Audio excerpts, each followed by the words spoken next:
I'm currently studying at school. My marja Said Sistani. It brings the love of Imam Hussein, what tragedy he went through, what happened, to show our love to him.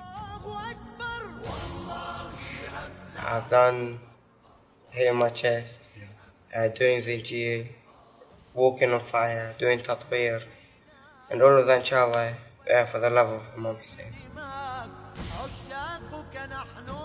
It brings a lot of people together and doing Muharram and Safar, and I think it's really helpful for like new people who wants to change their religion to Islam and learn about these things.